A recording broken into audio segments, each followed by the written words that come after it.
Margaret Hayes is broke, my brother Daniel announced loudly across the restaurant table, leaning back in his chair like he had just delivered the punchline to the best joke in the world.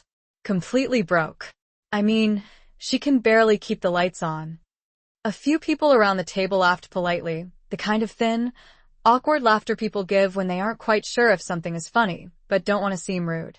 I sat there quietly, my hands folded in my lap, watching the way the candlelight reflected off the polished wood table. It was a Friday night at the Belmont Grill, one of those upscale steakhouses downtown where the waiters wore pressed white shirts and the menu didn't bother listing prices next to the ribeye. Daniel had insisted on hosting what he called a family dinner, inviting cousins, a couple of business friends, and even his wife Lauren's parents. The place smelled faintly of grilled steak and fresh bread, and the soft hum of conversation from other tables blended with the gentle clink of silverware. Daniel loved places like this. Places where people could see him. Places where he could perform. You know how it goes, he continued, swirling the ice in his glass of bourbon. Some people never learn how money works. They just drift through life until it catches up with them. Lauren gave a small, tight smile beside him, the kind that suggested she had heard this speech before. One of Daniel's friends leaned forward, eyebrows raised with curiosity. Really? I didn't know things were that bad. Daniel shrugged in an exaggerated way. I mean, I try to help when I can. She's my sister. But there's only so much you can do when someone refuses to plan ahead. I could feel several pairs of eyes shifting toward me. Curious. Pitying. A little uncomfortable. I lifted my water glass and took a slow sip, letting the coolness settle in my throat. I had learned a long time ago that silence can say more than arguments ever could. The truth was I did live simply. My house was small. My car was 8 years old. I still shopped at the same neighborhood grocery store I had used for decades. To people like Daniel, appearances meant everything. If you weren't flashing success, you must be failing. Daniel leaned forward again, lowering his voice just enough to pretend he was being discreet. Honestly, I'm just worried she's going to lose the house next. Someone at the far end of the table let out a soft, wow. Lauren placed a hand lightly on Daniel's arm, as if trying to calm him down, though the faint curve at the corner of her mouth suggested she wasn't exactly upset. Daniel, she said gently, maybe we shouldn't. No, it's fine, he interrupted with a laugh. We're family here. I glanced around the table once more. My brother had always been good at telling stories that made him look generous and everyone else look irresponsible. It was one of his oldest habits. The waiter arrived just then to refill glasses, and for a brief moment the conversation paused. In that small pocket of quiet, I noticed the front door of the restaurant open. A tall man stepped inside, removing his coat as he looked around the room like someone searching for a familiar face. I recognized him immediately. Robert Callahan, the senior bank manager from Callahan and Pierce Financial.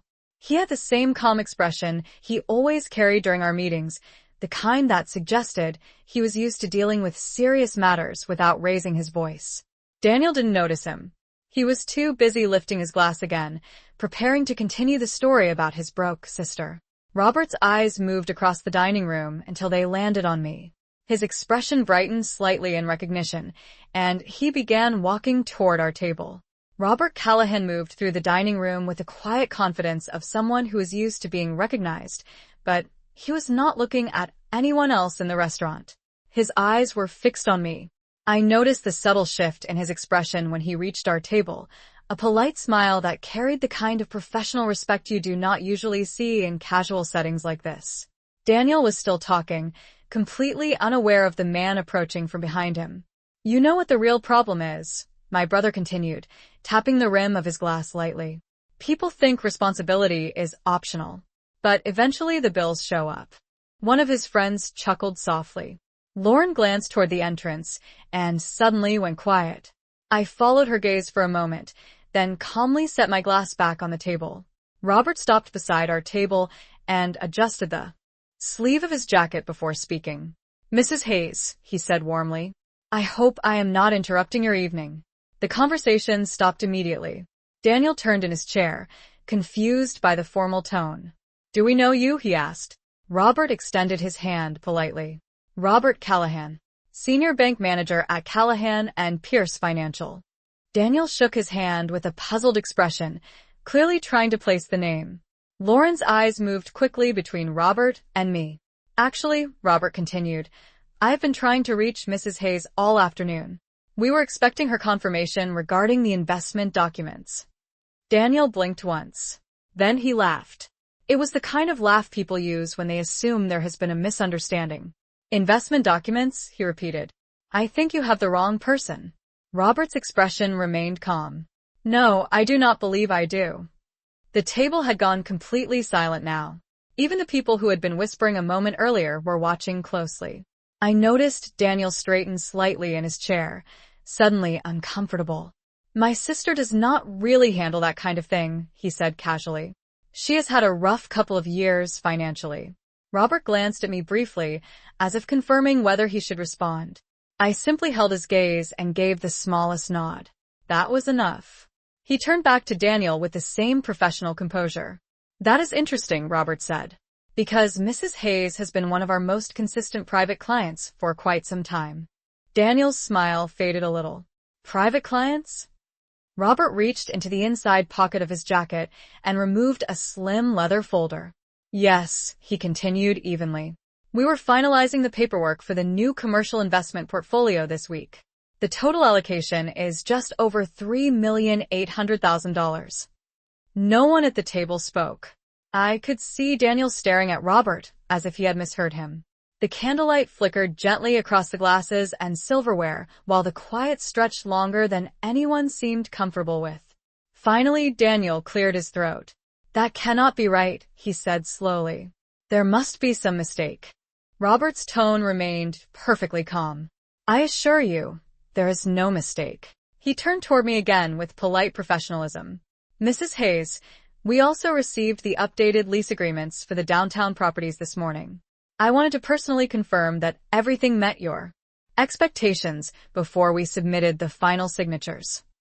Daniel's chair shifted slightly as he leaned forward, his expression tightening with confusion. Downtown properties, he repeated quietly. Robert looked back at him with a small, courteous smile. Yes. The 3 commercial buildings on West Alder Street.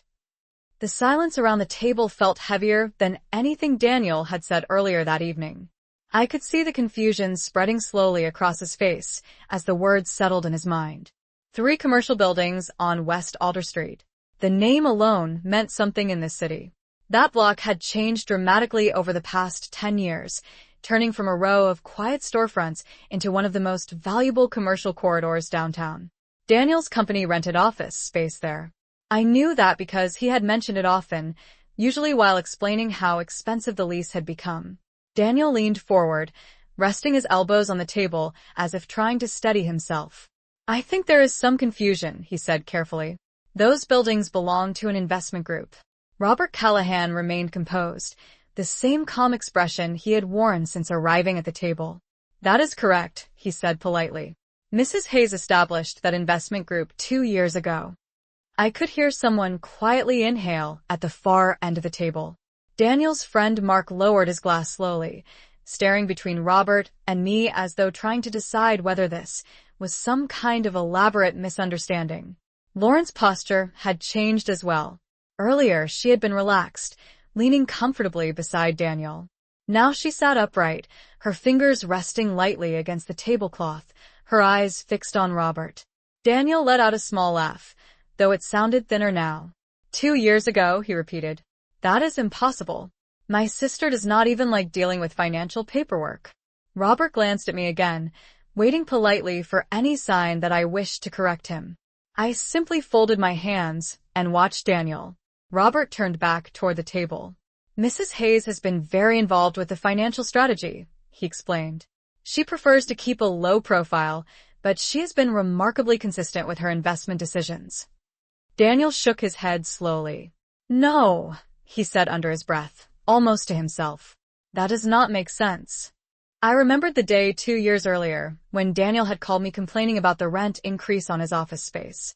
He had talked for nearly 20 minutes about how unfair it was that the property owners kept raising the price.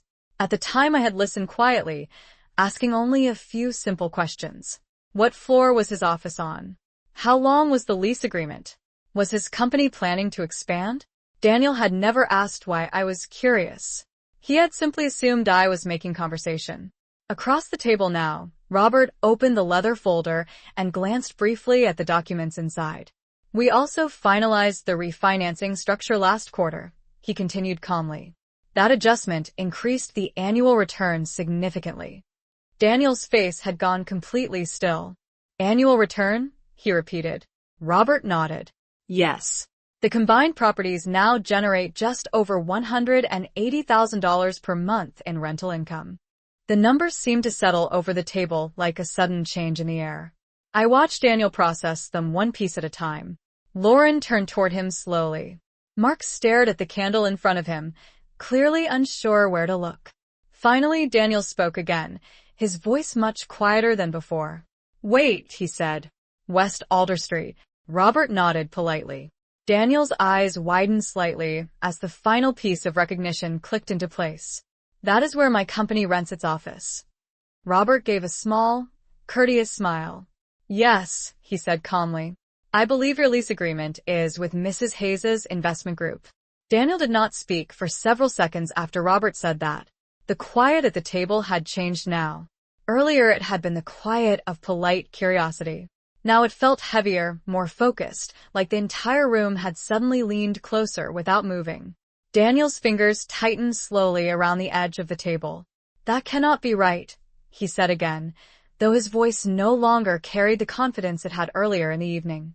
Robert remained calm, his tone professional and steady. Your lease agreement lists West Alder Commercial Holdings as the property owner, he explained. Mrs. Hayes established that holding company when the buildings were acquired. Daniel stared at him, then slowly turned toward me. For the first time that night, he looked directly into my eyes instead of past me. I held his gaze quietly. I had spent most of my life watching Daniel perform confidence in front of other people. He had always been good at controlling the room. With his voice, his laughter, his certainty. But certainty disappears quickly when facts arrive. Lauren finally spoke, her voice cautious. Margaret, she said carefully. Is that true? I folded my hands gently on the tablecloth and gave a small nod. Yes, I said. Daniel blinked once, as if trying to adjust his focus. You bought those buildings? He asked slowly. 2 years ago, I answered. Daniel leaned back in his chair, shaking his head slightly, as though the numbers Robert had mentioned were still circling his thoughts. I could almost see the timeline assembling itself in his mind. 2 years ago was when the block on West Alder Street had begun to change. New restaurants had moved in. Office space had become harder to find. Rent prices had started rising steadily. Daniel had complained about it more than once during our phone calls. He had called it greedy property management. At the time I had simply listened. Across the table, Robert closed the leather folder calmly. Mrs. Hayes has been a very careful investor, he said politely. The timing of the acquisition turned out to be particularly fortunate. Mark cleared his throat softly. So, you are saying Margaret owns the buildings where Daniel's company rents its office? Robert nodded once. That is correct. Daniel's eyes moved slowly between the two of us. Wait, he said, leaning forward again. If that is true, then the lease payments. He stopped speaking before finishing the sentence. Robert did not interrupt. He simply allowed Daniel to reach the conclusion on his own. The candle between us flickered gently as the quiet stretched across the table. Lauren lowered her eyes briefly, as though she had suddenly remembered the conversation from earlier that evening. The one where Daniel had confidently explained to everyone that I could barely keep my lights on. Daniel finally looked back at me again. This time there was no laughter in his expression, no easy confidence. Only a slow realization moving behind his eyes. You have been the owner this entire time, he said quietly. I gave a small, calm smile. Yes, I replied. Daniel leaned back once more, his shoulders lowering slightly as the weight of that realization settled over him. For the first time all evening, my brother had nothing left to say. I watched Daniel carefully as the silence settled over the table. The confidence he had carried all. Evening was gone now, replaced by the uneasy stillness of someone trying to rebuild his understanding of the situation piece by piece. Earlier, he had spoken loudly, comfortably, certain that the story he was telling about me would go unchallenged. Now, every person at the table seemed to be waiting for him to say something, but he did not. Robert Callahan adjusted the sleeve of his jacket again and glanced briefly at his watch, maintaining the same calm professionalism he had shown since he arrived. "Mrs. Hayes," he said politely, "I apologize for interrupting your dinner. I simply wanted to confirm the final authorization before Monday morning." I nodded slowly. "Everything looked correct in the documents you sent this afternoon," I replied. Daniel looked at me again, his expression tightening slightly. "What authorization?" he asked quietly. Robert answered with the same measured tone. "The acquisition of the 4th building on West Alder Street. The purchase agreement closes next week." Mark nearly dropped the fork he had been holding. Lauren looked at Daniel, then back at me, her eyes widening slightly. Daniel leaned forward again, his voice strained. "There are only 3 buildings on that block." Robert shook his head gently. "There were 3 when Mrs. Hayes began the investment group. The 4th property became available earlier this year." Daniel stared at him. "You're buying another one?" he asked. I folded my hands together on the table and spoke calmly. It seemed like the right time to expand. The quiet that followed felt different from the earlier silence. This one carried recognition. Daniel's friends were no longer looking at him with easy agreement. Instead, their attention had shifted entirely toward me. Daniel noticed it too. His shoulders stiffened slightly as he glanced around the table. "So all this time," he said slowly, "you were just pretending." I tilted my head slightly. "Pretending?" Daniel gestured vaguely toward me, frustration creeping into his voice. "Living in that small house, driving that old car, letting everyone think you were struggling." I gave a small, thoughtful smile. "I was never pretending, Daniel. I simply never felt the need to explain my finances to anyone." Robert remained quiet beside the table, allowing the conversation to unfold. Daniel leaned back in his chair again, rubbing his forehead as though trying to absorb everything at once. "I do not understand," he said finally. "Why would you keep something like this secret?" I looked at him steadily. "It was not a secret," I replied. "You just never ask." Lauren lowered her gaze to the table, clearly remembering the conversation from earlier that evening when Daniel had confidently explained my supposed financial problems to everyone present. Daniel followed her glance, then looked back at me again. For the first time all night, there was no laughter in his voice, no performance for the audience around him. Only quiet disbelief. Meanwhile, the candles flickered gently across the polished table as the realization continued settling over him. The sister he had just described as unable to pay her bills was, in fact, the person collecting rent from his entire office building every single month. Daniel remained very still after my last words. The restaurant around us continued moving as usual, waiters walking between tables, quiet conversations rising and falling across the dining room, glasses touching softly somewhere near the bar. But at our table, everything had slowed down. I could see the thoughts moving across Daniel's face as he tried to reorganize the version of reality he had been presenting all evening. Robert Callahan stood beside us patiently, the leather folder still in his hand. He was used to moments like this. Banking, after all, was often about waiting for people to catch up with facts that had already been decided. Daniel finally cleared his throat. "So you own the buildings," he said slowly, as if repeating the sentence might somehow make it less surprising. "And my company rents one of the offices." I nodded once. "Yes." He rubbed the side of his forehead again, then let out a quiet breath. "How long has that lease been active?" Robert answered before I could. "Your current agreement was signed 14 months ago. It is a 5-year commercial lease." Daniel looked at him sharply. 14 months. Robert nodded politely. "That is correct." Daniel leaned back again, staring down at the table. I knew exactly what he was remembering. 14 months ago was when he had called me one evening to complain about rising rent costs. He had said the property management company was impossible to negotiate with. He had joked that whoever owned those buildings must be ruthless. I had listened quietly at the time. Now that memory seemed to return to him all at once. Mark shifted slightly in his seat, clearly unsure whether to speak. Lauren sat very still beside Daniel, her fingers lightly touching the edge of her napkin. Finally, Daniel looked at me again. "You never said anything," he said quietly. I held his gaze calmly. "You never ask." Robert closed the folder gently. "Mrs. Hayes prefers privacy regarding her financial matters," he said with the same respectful tone. Daniel gave a short, humorless laugh. "Privacy," he repeated. His eyes moved briefly across the table toward the people who had listened to his earlier speech about my supposed financial problems. A few of them suddenly seemed very interested in their drinks. Daniel exhaled slowly. "So the rent my company pays every month," he stopped again, but this time he finished the thought aloud. "That goes to you." I nodded. "Yes." The candlelight flickered between us as he absorbed the simple reality of that sentence. For years, Daniel had spoken confidently about business strategy, investments, and financial discipline. Tonight, he had confidently explained to everyone at the table that his sister could barely pay her bills. And now he understood something else entirely. Every month, when his company transferred the rent payment for that office space on West Alder Street, the money had been going directly to the person he had just described as broke. Daniel remained silent for a long moment after that. I could see the calculation happening behind his eyes now, the quiet arithmetic of realization replacing the easy confidence he had carried earlier in the evening. Across the table, Mark slowly leaned back in his chair, clearly trying to make sense of everything he had just heard. Lauren looked down at the candle in front of her as if studying the flickering flame might help her avoid the tension spreading across the table.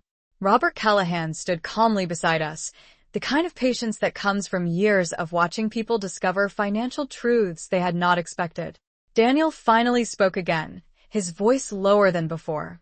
"So all this time," he said slowly, "my company has been paying rent to you." I nodded once. "Yes." Daniel pressed his lips together and glanced briefly at the other people sitting around the table. Just an hour earlier, he had been explaining with great certainty that I could barely afford to keep my house. Now, those same listeners were watching him with a very different expression. Some looked surprised. Others looked embarrassed on his behalf. Daniel shifted in his chair again. "Why did you never tell me?" he asked. I answered simply, "Because it never seemed necessary." The truth was that Daniel had always believed he understood the financial world better than anyone else in the family.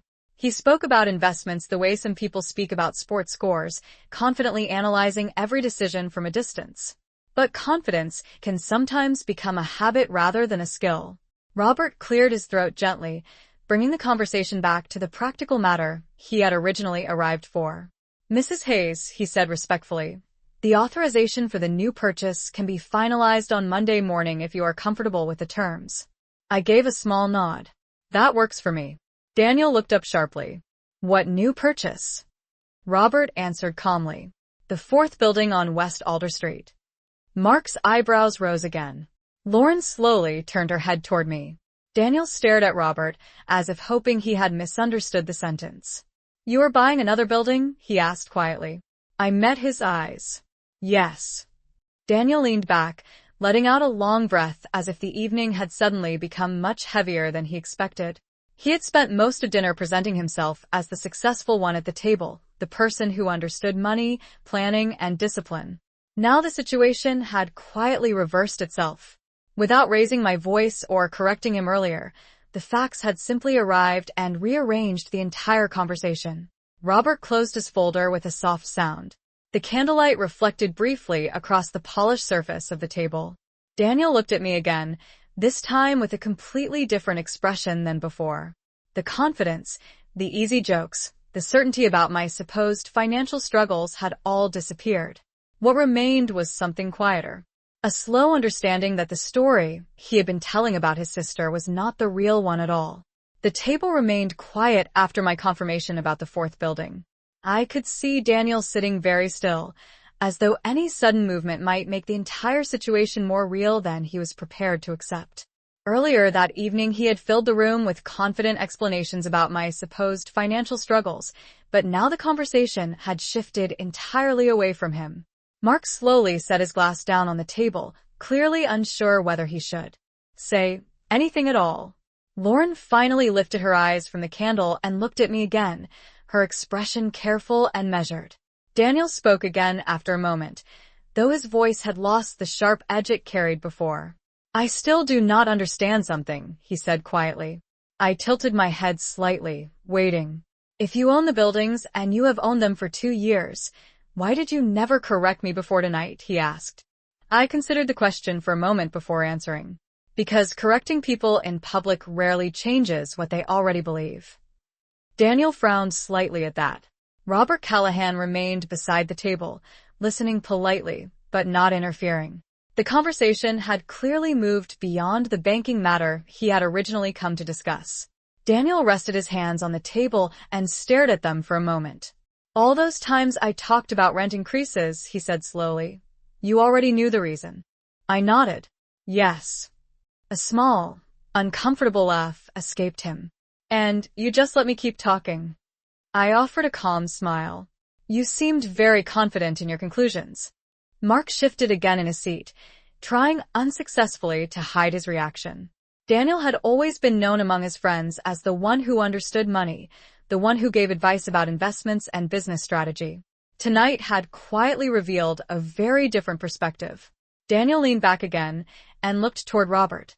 "So the payments my company sends every month," he said carefully, "those go into Margaret's investment group."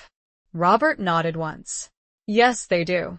Daniel slowly looked back at me, and for the first time all evening his expression carried something close to humility.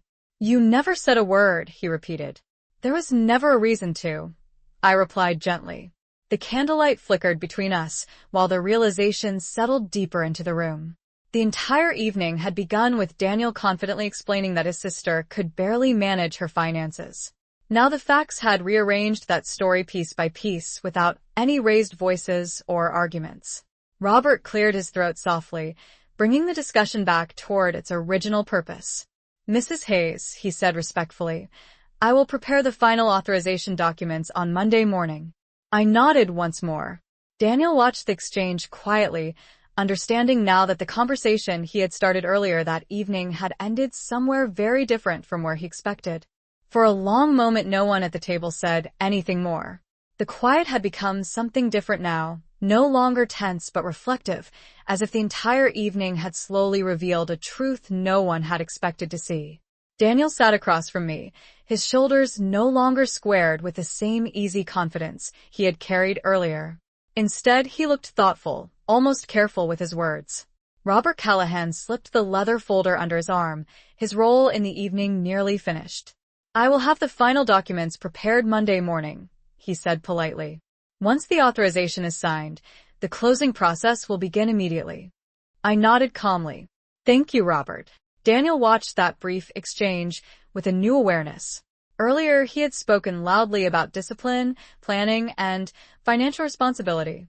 Now he seemed to understand that the conversation had never really been about money at all. After a moment, he spoke again, though his voice had softened considerably. "Margaret," he said, "I think I may have made a few assumptions tonight." I met his eyes across the table. "Yes," I replied gently. Daniel gave a small nod, accepting the simple truth of that statement. Around us the restaurant continued its usual rhythm. A waiter passed by carrying 2 plates from another table, and somewhere near the bar someone laughed quietly at a private conversation. But at our table the evening had shifted in a way that none of us could ignore. Daniel leaned back slowly in his chair, taking a long breath before speaking again. "All those years, I thought I understood how things worked," he said. "I thought I had everything figured out." I did not respond right away. Instead, I looked at the candlelight reflecting softly across the table. Finally, I said, "Sometimes the most valuable investment is patience." Daniel considered that for a moment. The others at the table remained quiet, listening. Robert glanced once more toward the door of the restaurant, preparing to leave. "Mrs. Hayes," he said respectfully, "it has been a pleasure seeing you this evening." "Thank you for stopping by," I replied. He nodded politely to the rest of the table and walked toward the entrance, disappearing into the evening outside. Daniel watched him go before turning back toward me again. The earlier performance was completely gone now. There was no audience left for it, only the simple reality that The story he had told about his sister had never been accurate. After a few seconds, he spoke once more, almost quietly. "You knew I believed all that," he said. I gave a small, calm smile. People usually reveal what they believe without being asked.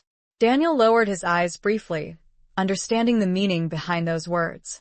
The evening had begun with a confident speech about someone who supposedly could not manage her finances. It ended with something much quieter and far more honest. A realization that sometimes the person speaking the loudest in the room does not actually understand the full story. And sometimes the person who says the least already does.